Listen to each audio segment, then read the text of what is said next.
I'm Noni Hazelhurst. In this program, we'll show you simple, inexpensive ways to make your home safer for your children. As well, you'll meet experts from the organisations and industries relevant to our topic who are going to give you the information that you need to feel confident that you're prepared for any eventuality.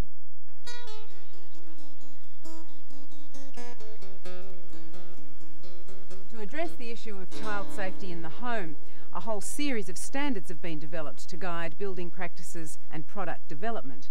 These standards, together with the information provided in this video, should help to ensure that you, the parents, stand a much better chance of making it through those first few years of your child's life without a visit to the casualty ward. While we're using a modern home for demonstration, the ideas and concepts that you're going to see in this video are equally applicable in any kind of home. Let's have a look and see what we can find inside.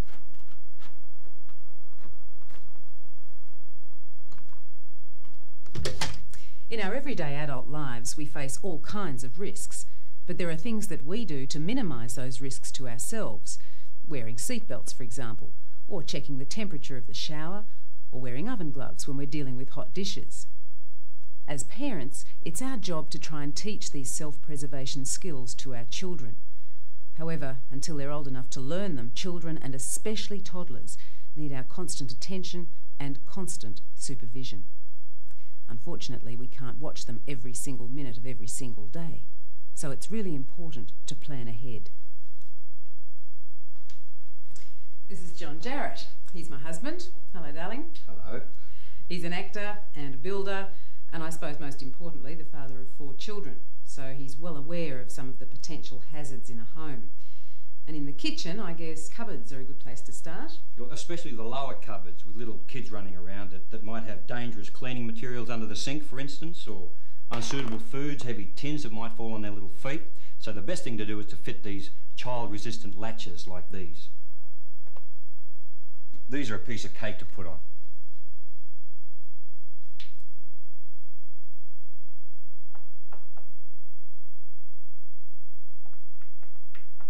Simply screw it on, piece of cake. Ovens can be a problem too. When the doors open, not only is there a risk that the toddler might burn itself, but these doors look quite appealing as a little platform for someone to jump onto. And if it's one of those freestanding models especially, there's a risk that the whole unit could topple over. So where you can, keep your oven door shut and make sure they're well secured. Now, with saucepans. Well, if they're out like so, a child can jump up and pull it down onto themselves. Now, if they're in, they're over the hot plate and they could heat up and melt. So always make sure the handle is turned outwards. There are products you can buy that help to keep toddlers' hands away from elements, but the best prevention is to get into that habit of turning the handles out. Now I see an electric jug. Yes. Now I've got a cousin who pulled one of these things down onto herself and scalded herself badly, burnt her arm.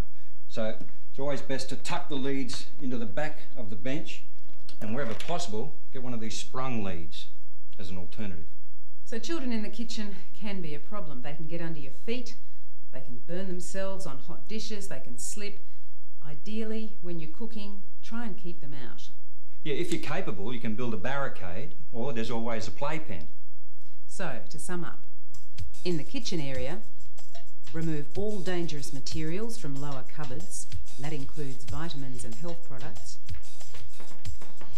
Fit child-resistant latches wherever possible. So where you can, keep your oven door shut and make sure they're well secured. Keep saucepan handles turned outwards, not over another element and not out over the edge of the stove. Fit curled cords to appliances wherever you can, and always push the cords to the back of the bench. If possible, keep the child out of the kitchen, preferably in a playpen or behind a barricade. Every day we use chemicals in the home to help ease the domestic burden, from floor cleaners to garden pesticides.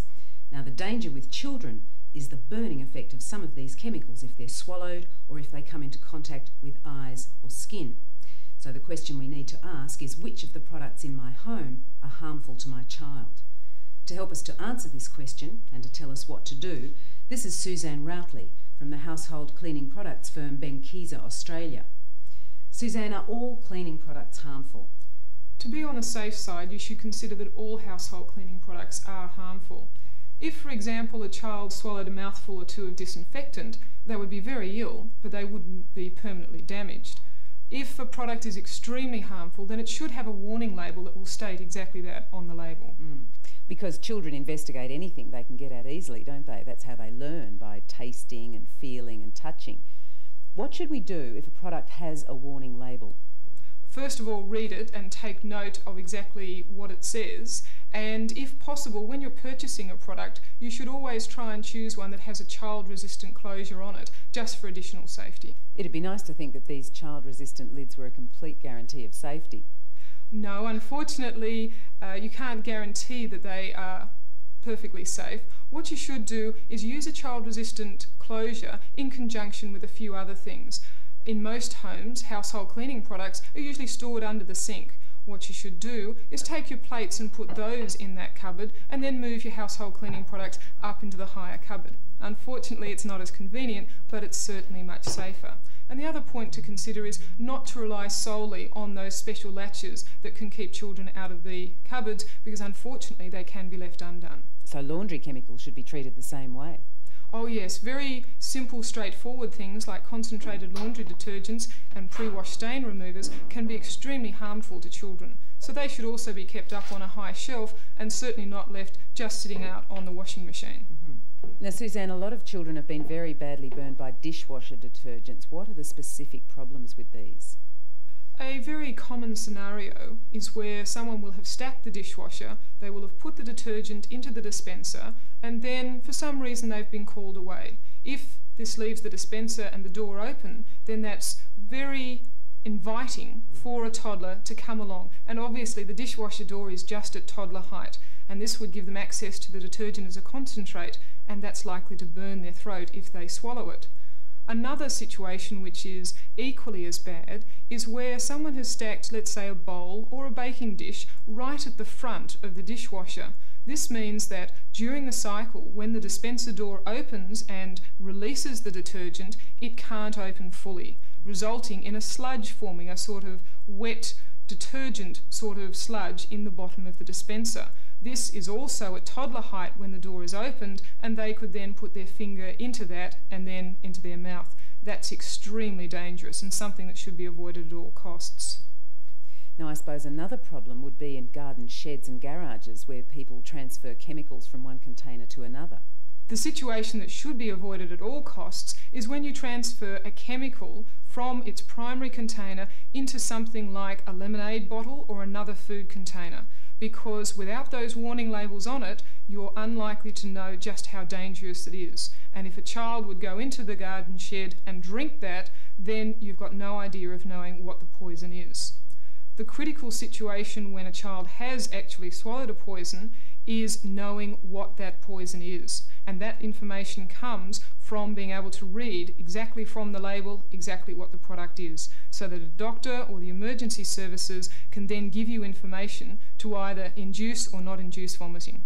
So with some products, if they're swallowed, vomiting would be the best thing to do, and with others that's not the case? Yes, that's very much the case. Certain products will actually burn the child on the way down, and as a result you don't want to induce vomiting because they'll burn on the way coming back up again. It's very important to read the instructions on the bottle, because if there's a warning label on the front, then there's usually first aid instructions on the back, and that will tell you to either induce vomiting or not. It's extremely important to have a bottle of syrup of Ipecac in the house so that you could give this to your child to induce vomiting, if that's what the instructions say. I suppose there would also be everyday medicines like vitamins or contraceptive pills, say, that might be lying around the house that we don't think about. Are these potentially harmful to children as well? Yes, something as simple as multivitamins or regular medicines that are left lying around the home, although they might be extremely useful for the person that they've been prescribed to, they can be very dangerous to toddlers. A couple of examples are as little as 3 iron tablets could be enough to kill a toddler, and yet iron tablets, a lot of women take them these days, and they're often just left lying around. They're bright red in colour and could be extremely attractive to a little one who thinks that's a lovely sweet. Other medicines such as the contraceptive pill or a lot of the medicines that are prescribed to the elderly, maybe the grandparents, those medicines should be kept not in a top drawer but up on a high shelf, because a toddler will always mimic what they see their parents or grandparents do, and they might want to take them.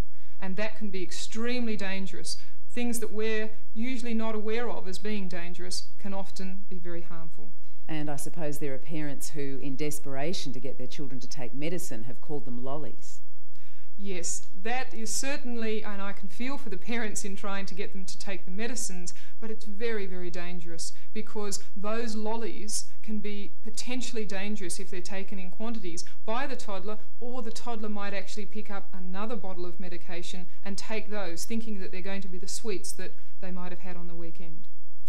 So, to sum up, with dishwashing machines, stack them to allow the dispenser to fully open and only put detergent in when you're ready to go. Buy a kid-safe dishwasher if you can. With packaging, read the label. Keep out of reach of children labels should be put away in a secure cupboard. Use original containers. Make sure you have the Poison Information Centre's phone number to hand. Throw out old medicines and don't call pills sweets. Consider older people who leave medication on toddler-height bedside tables. And oven cleaner is very dangerous. Buy a small container and put it in the outside bin after one use. You're in the bathroom.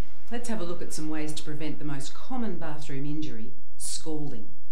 Now, most young babies and children are scalded because, unlike adults, they don't jump out if the temperature of the water is too hot. They just stand there and yell, ouch. So the water temperature is crucial. Adults can stand quite hot water, but for babies and small children, the water needs to be quite a bit cooler to be comfortable.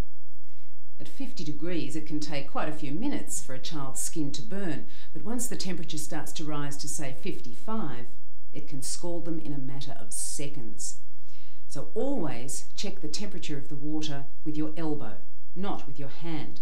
Now, the reason for this is that your hand might have already been in hot water, say washing up, and so it isn't sensitive to heat. Your elbow won't be confused, and it will give you a true picture of the bath's temperature. There are some hot water heaters that can be adjusted to limit the temperature of the water to 50 degrees. So talk to your energy supply company, your plumber or electrician. When you're filling a bath, either run the hot and cold taps together or the cold tap first. Never run the hot tap first, and make sure you turn the taps off really tightly. Statistics show that bath time drownings are one of the major causes of water-related deaths in the home. Now, what tends to happen is that you'll be bathing the young child in the bath, and the baby is left outside and it calls for your attention. You go to it, leaving the toddler in the bath. Now, the toddler might stand up, call for you and slip over. So firstly, you should always have a non-slip mat in the bath, but you can't rely on that. If you're bathing a young child, take the baby into the bathroom with you. Never leave a young child unattended in the bath, even if it's in the care of an older child. And if it's a young baby you have to bath, get into the bath with her. The key is supervision at all times. That means you can't answer the phone if it rings. You can't answer the door if there's somebody there. Take the phone off the hook, or take the child out of the bath. So, to sum up, always check water temperatures, secure the taps so the hot can't be turned on accidentally, always have a non-slip mat in the bath, and never leave a baby or young child unattended in or near the bath. While we're in the bathroom, let's have a look at electrical safety. This is David Neville from Prospect Electricity. Well, safety with electricity is all about common sense, and that's especially important here in the bathroom because electricity and water just don't mix. So, David, what sorts of things are we looking at? Well, the main things we're looking at is to keep appliances like shavers and hairdryers out of harm's way from the sink, for instance, in the bath, to turn off at the power point and unplug the appliance and put them away, and also avoid using one of these floor heaters in the bathroom. Right. What about the rest of the house? Will we have a look? Sure. Okay.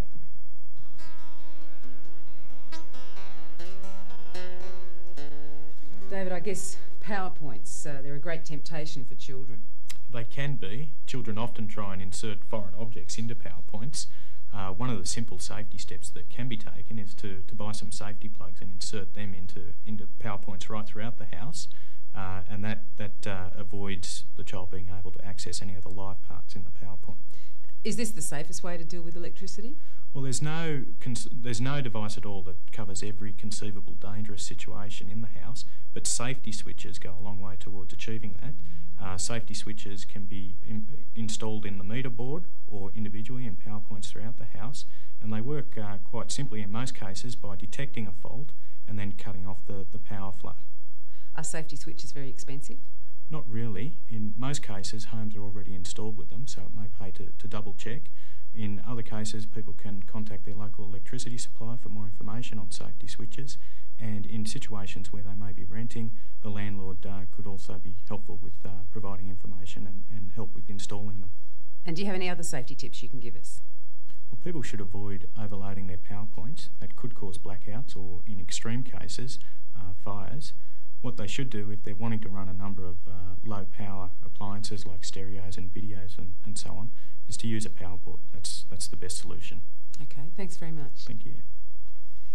So, to sum up safety with electricity, PowerPoints, use protectors, check whether your house is fitted with a safety switch. If it's not, call your local electrician or your electricity supplier for more information. Take extra care where moisture is present and put appliances away in the bathroom. And don't overload your PowerPoints. And on the subject of water and electricity, if you have a child that still wets the bed, don't use electric blankets.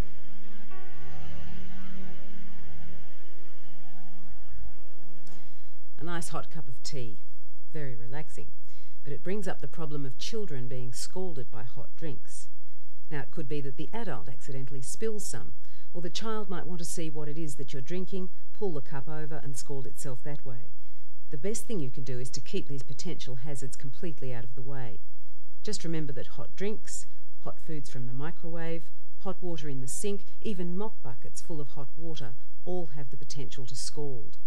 So be prepared by getting into safe routines. Now, while we're in the living room, have a look out for pointed corners. A child's head could be easily hurt on these pointed corners, and the same dangers can be elsewhere in the house as well. You should try using these corner protectors. When using heaters of any sort, guard them securely, whether it's a small electric heater or a wood burner like this one. And use one of these guards to stop them climbing upstairs. There are so many injuries from falls on stairs, and these include children getting under the feet of an adult. To be safe, stop children's access to stairs top and bottom. They're also good for keeping babies in or out of a room. Another thing to consider is the use of door stops. A number of children have lost fingers when the door has closed sharply through wind, other children, or even the parent. So, things to look out for in general living areas. Avoid general burning dangers from heaters, hot drinks, irons. Look out for furniture with pointed edges, rugs on slippery surfaces, children unsupervised on stairs. Don't store toys high up, as younger children may try to reach them and fall. The main problem from toys is the small parts that can cause younger children to choke. This can happen when you have an older child and the toddler or baby gets access to toys unsuitable for their age. For instance, these little building blocks left lying around. Also, when toys become damaged or are of poor quality to start with, pieces might fall off. If you think a toy is unsafe, throw it out. Most toys will have a guide written on them regarding their age group suitability. This is not an intelligence measure, but a warning that there are parts that could be swallowed. Bunk beds. Great fun, but because of the danger of falls, unsuitable for young children. If you must have bunk beds, use them with proper safety rails. Children should be at least 8 or 9 years old before they're allowed to sleep up on top. Some children's cots are poorly designed, in such a way that they can crush fingers.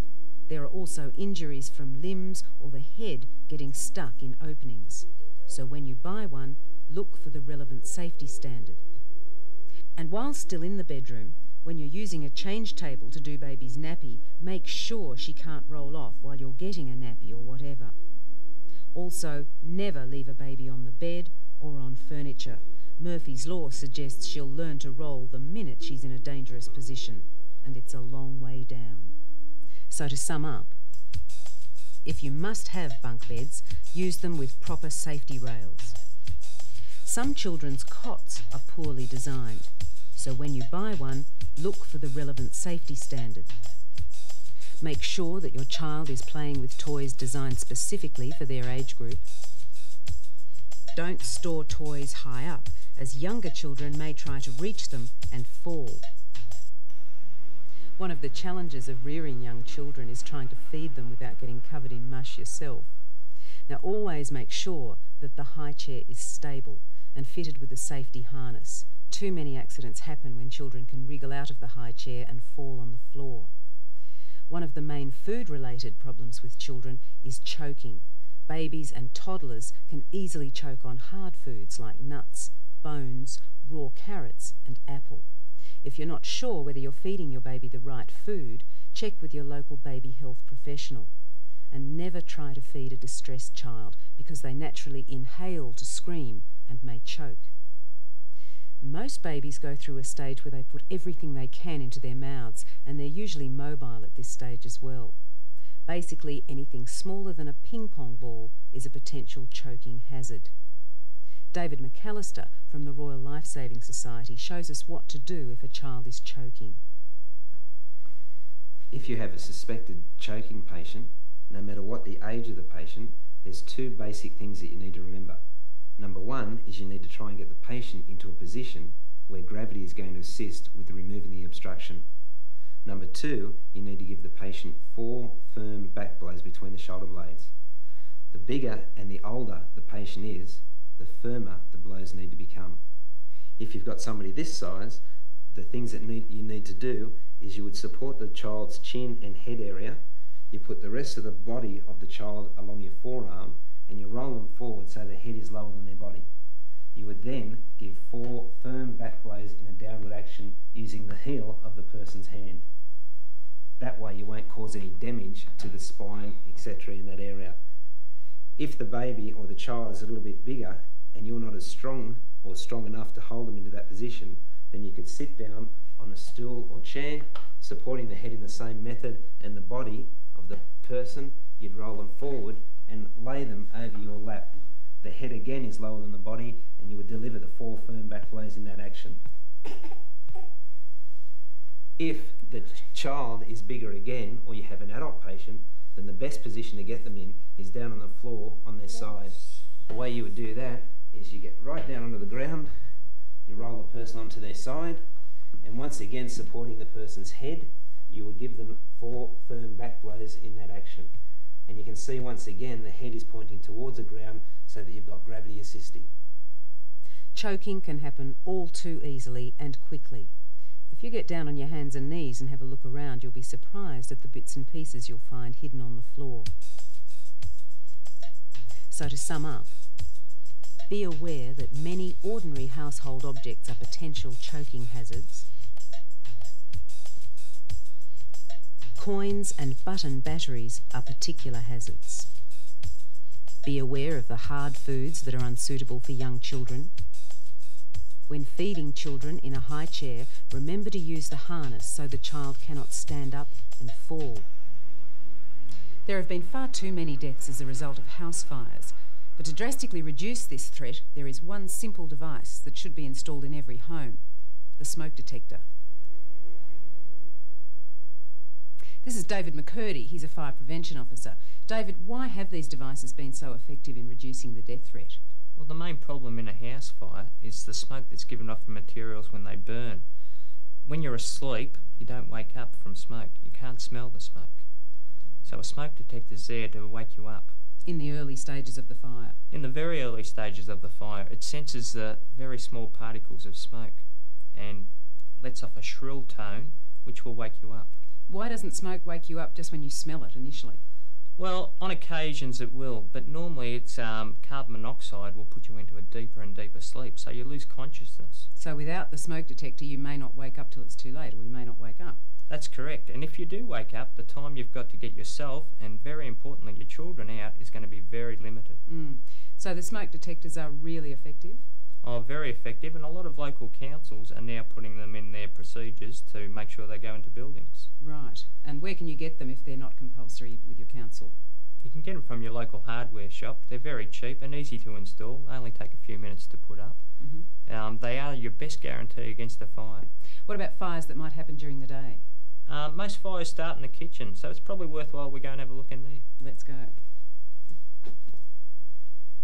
If you have a dry chemical extinguisher and a fire blanket fitted on the wall like this, you can put out most fires before they get out of control.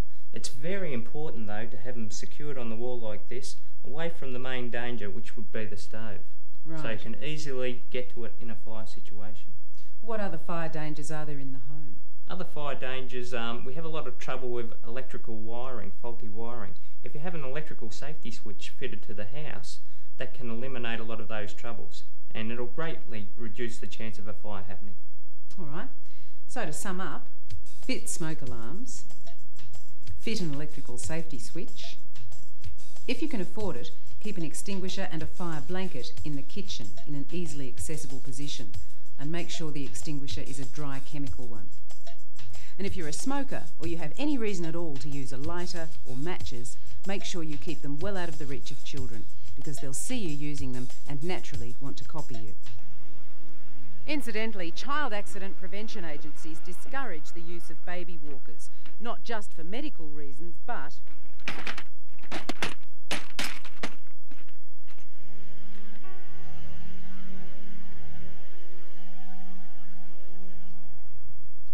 it doesn't really matter whether it's muddy or clear, water is very attractive to young children. And while in Australia we're lucky enough to have the climate to justify backyard pools, private pools are a great hazard to young children. Now, Kim Pitsakimi has had a lot of experience with safety fencing. Kim, why is it that safety fencing is so important? The idea of the fencing is to separate the child from the hazard. Unfortunately, children drown quickly and silently, because when a small child's head becomes immersed in water, their natural reaction is to cry out for mum. This immediately fills their lungs with water, which is why drowning is so quick. It is so important that we make sure that the potential drowning hazards are fully secured or eliminated. So if your child does escape from view, they won't get into any trouble. How can we make pools and spas safe for our children? Pools must be fenced with an approved child safety gate. How does a safety gate work? It is a device that cannot be opened by young children. With this fence, it is quite safe for your child to play in the garden. However, if they are swimming, always watch them, and if you have friends over, don't prop the gate open for convenience. And think twice about putting things against the fence, as the more determined child may climb over it. What about ponds and paddling pools? Well, for ponds, buy a fencing panel and fit it over the water. Another idea is to empty the water and fill the pond with sand until the child is older. Always empty paddling pools after use, and store them where they cannot fill up again with rainwater. And spas? If it is inside the house, it should be emptied after use and should be secured by a lockable door, and lock the door. Also, never leave children in the bath or pool while you enter the phone. This is very important, as so many children drown while their parents are on the phone. Truly, it doesn't take long at all for them to drown. Now, there are lots of other potentially dangerous places where water can collect, such as post holes in the garden, buckets, or rainwater containers. You should keep the lid of any top-loading washing machine firmly closed, and nappy buckets high up on a shelf or in a cupboard with the lid firmly on. Generally, if a child's in the process of drowning, it hasn't been in the water for very long, and the parents are usually nearby. If the child has stopped breathing, David McAllister from the Royal Life Saving Society will show you what to do. If you find a baby or young child in your swimming pool and you think they may be unconscious, it's important to follow a few basic steps. They are D, R, A, B, C. The D stands for danger, the R stands for response, the A stands for airway, B is breathing, and C is circulation. Whilst you're checking those, or before you start, it's just as important that you get an ambulance to the scene of the accident as quickly as possible. You need to send a bystander into the house or to the nearest phone to ring 000. You would then follow those steps. The first one we would assess is D, which is danger. You need to make sure that the environment that you're working in is safe and that you don't put your own life at risk. The next step is R, which stands for response. The way you would do that is to squeeze the baby's shoulders very gently and shout a simple command. If there is no response from the baby, the next step is to immediately roll them onto their side. You need to lift the chin and you would assess A, which stands for airway. The way you would do that is to lean over the baby, have a look into their mouth and make sure it's clear. If it wasn't, then you need to get your fingers in and sweep the obstruction out. Once you've checked airway, the next step is to check for B, which is breathing. The way to do this is to lean over your patient, get your ear as close as possible to the baby's mouth and nose and listen for any breathing. While you're listening, you need to look down here at the chest for any chest movement. If the baby is not breathing, then you should put them back onto their back and start resuscitation.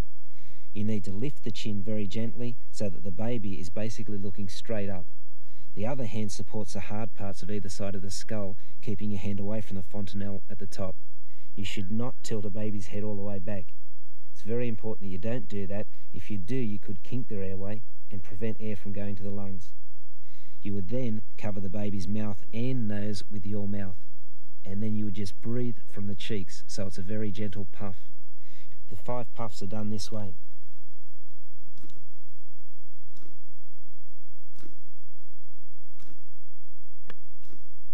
Between each breath, you'll notice that you should be looking for any chest movement.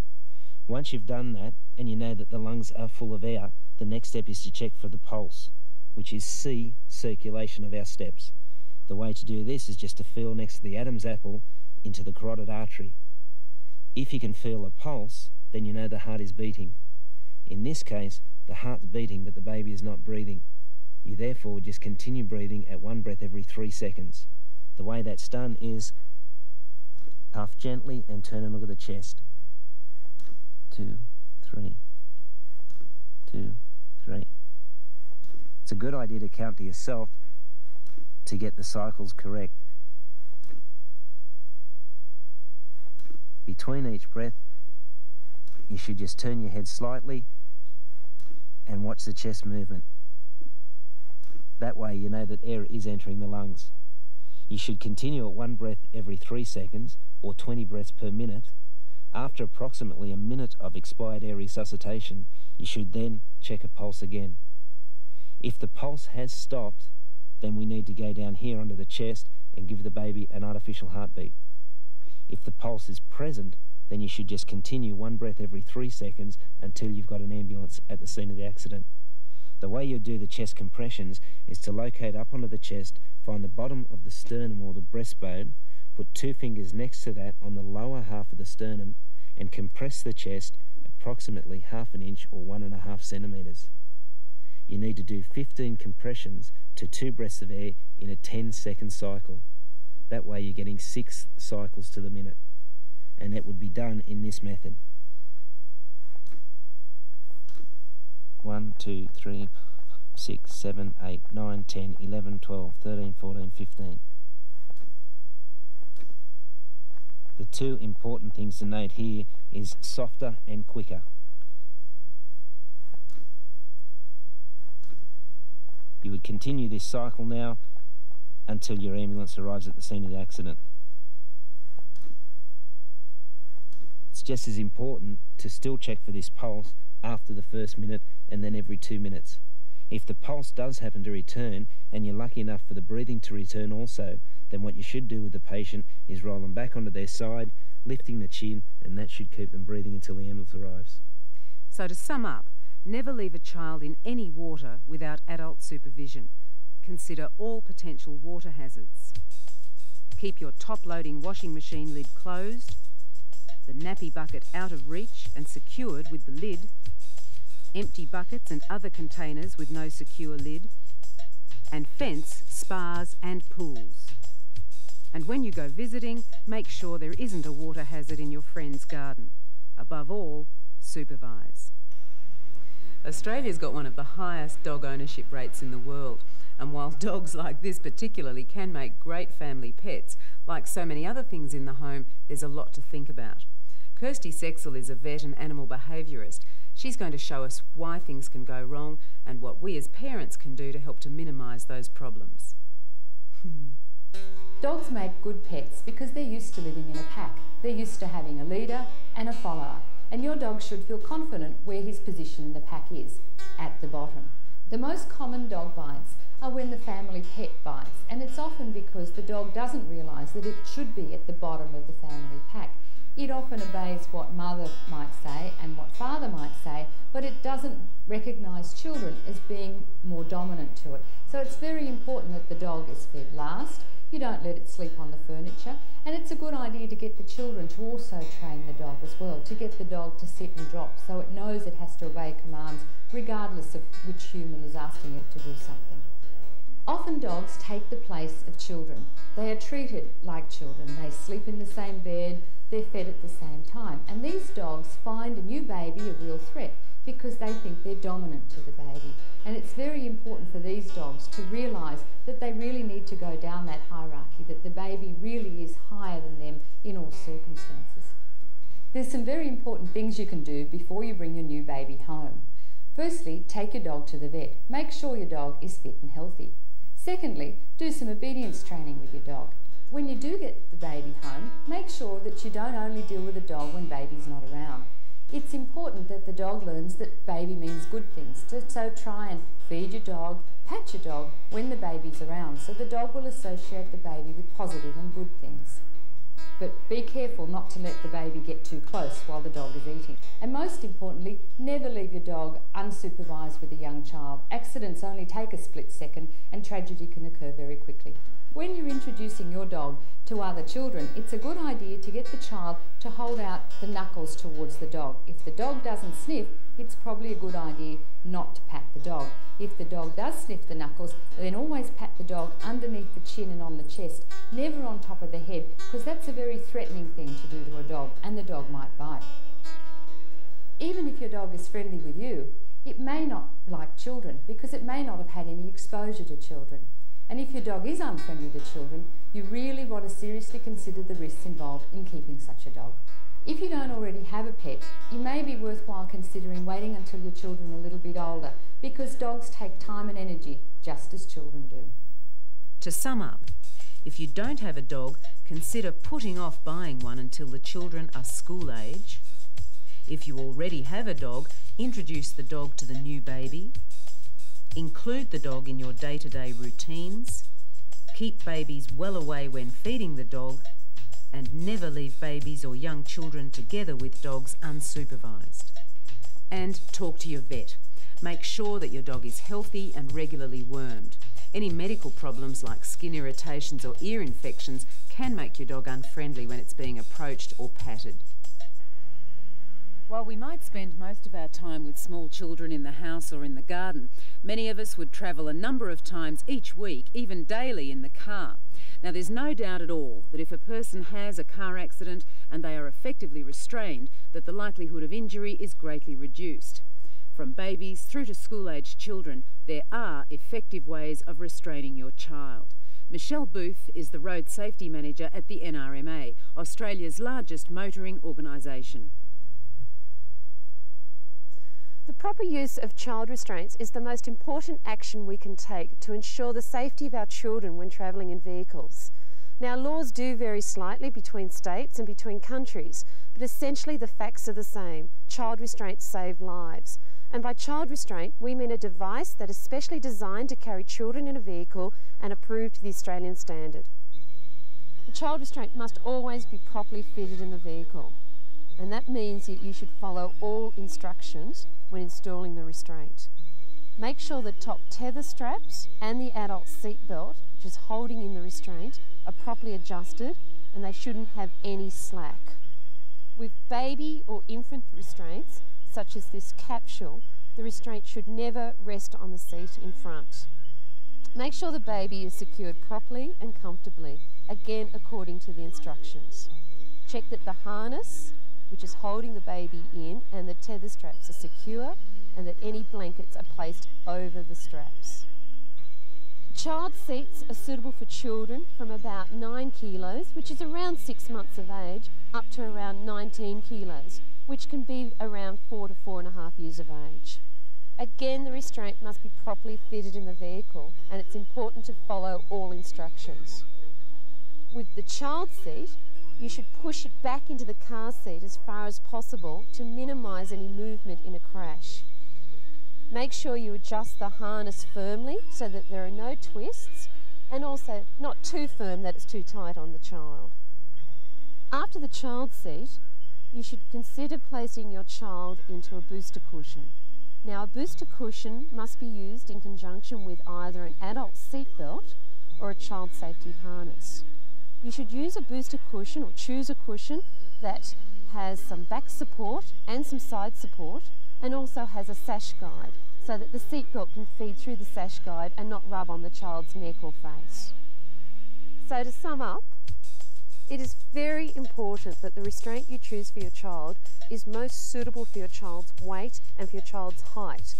It is also essential that you keep your child in that restraint for as long as possible, while ever that child is under its weight restrictions.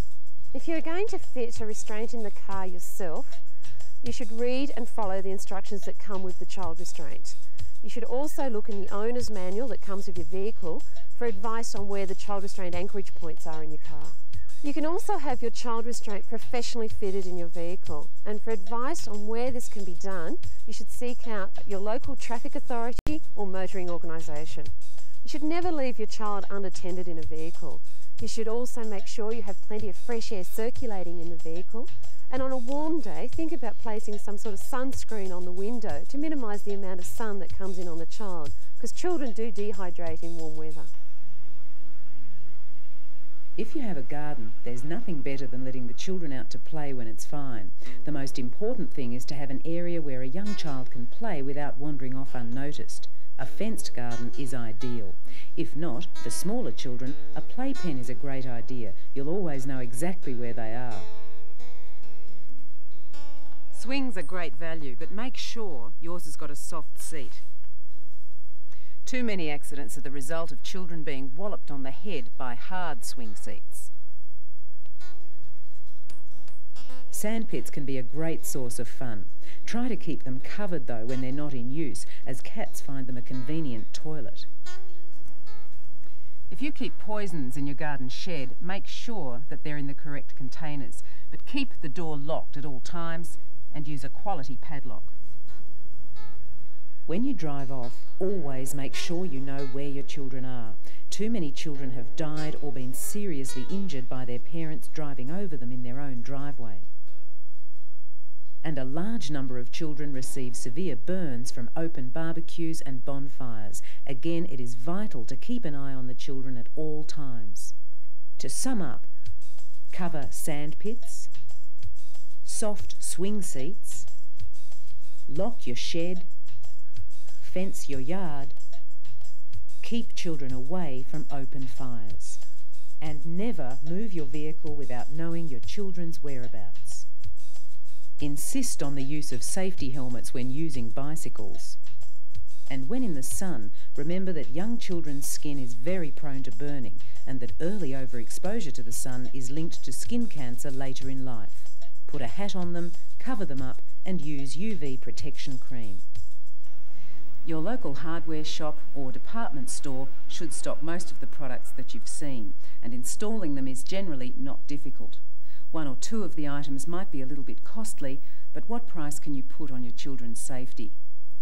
Our main message is be aware, try to minimise risks, watch your children as much as possible, and take sensible precautions. Stay safe.